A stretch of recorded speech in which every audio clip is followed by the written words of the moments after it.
Okay guys, this is my drill Doctor 750X, and I did something to the spanner wrench that comes with it to hold the when you're taking off the grinding wheel and putting it on. I did a modification to that wrench to turn it into a spanner wrench for something. Now with this particular model, you'll see here this knob, that's their adjustable material takeoff knob, and it's only on the 750X. And you'll see how it's got little indents inside of it, 4 little spots that are recessed.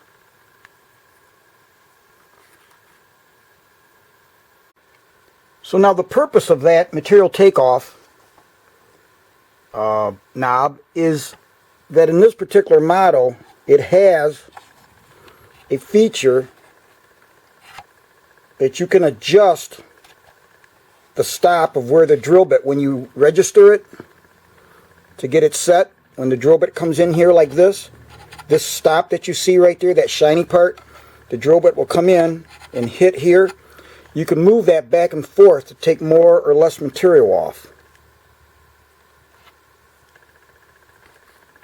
Now what I have found is that when you go to turn this, to adjust that back and forth, you'll see the spacing there. Now it's at its maximum distance out in that direction towards here. But if you want to bring it back to take more stock off, then you've got to turn this knob, and I find that sometimes it turns kind of hard. And with my arthritis and my thumbs in that, to turn this, it turns kind of hard. And I understand that it's going to be tight so that it doesn't vibrate.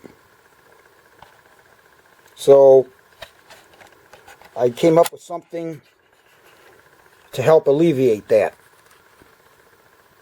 So this is the spanner wrench that you would use when taking off the grinding wheel, replacing it. And actually my neighbor, I was over there, he got one of these too, and we were talking, and he said, well, he said maybe make some kind of he was saying about taking a socket and grinding out to where there'd be 4 spots on the socket that would fit in there to turn it. And I thought, yeah, that's a good idea. That would help you turn it. Then I thought, you know, you make a spanner wrench. I thought, well, why not just use the wrench that comes with it like this and have it all as one unit? So now you can take this, take off your grinding wheel, and if you need to nudge this and turn it back and forth, use this side to do the adjusting. So as I said, you've got those 4 indents in there, and so by coming up with something like this, you basically would put this in here and turn it. And so now you could have some nice control over it by tweaking it back and forth like that. And now you'll see that I've got it all the way in. But again, if you do have some issues with arthritis and you're trying to pinch that in and turn it, because you've got limited here, you're kind of the way your thumb and everything and finger would go, this might be something you want to try. So the first thing I needed to do is see what size would I use for a bolt that would fit in there. And my neighbor Don came up with the idea of initially of doing something like some type of a spanner.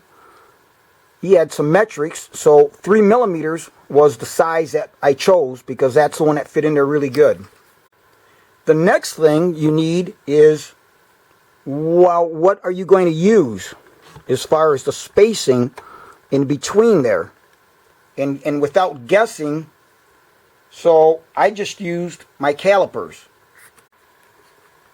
So now what we want to do is determine what that spacing is going to be in between so we know to drill the holes.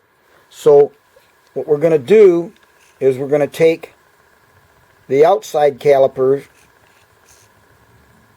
and we're going to go in here and we're going to get a reading of the maximum distance like that. We'll write that number down. Then we're going to get the inside in between. We're going to write that number down. So now you've got the dimensions to the outside of those recesses and to the inside point of those recesses. Add the two numbers together and divide by 2. That's your center line. And I came up with 0.375 or 3/8 of an inch. Now the neighbor, he does work with some small stuff. So he had these 3 millimeters. So they're 3 millimeter diameter by 10 millimeters long. And then what I did is obviously I took and filed all the burrs off of it. Put the nuts on. And then I used some red Loctite. I don't know if you needed to do this, but just for the heck of it, I put red Loctite on so they wouldn't come loose. There's no need for them to ever come off. So I just finished the job up with the Loctite to maintain that. And for me, this will work out really well. So I just thought I'd share this in case anybody else might have the same issue I'm having and want to do this. And again, I understand why it needs to be snug, but just because of the area in there and the distance to get in here, it has made it somewhat hard for me to turn it sometimes. This spanner wrench addition will greatly help.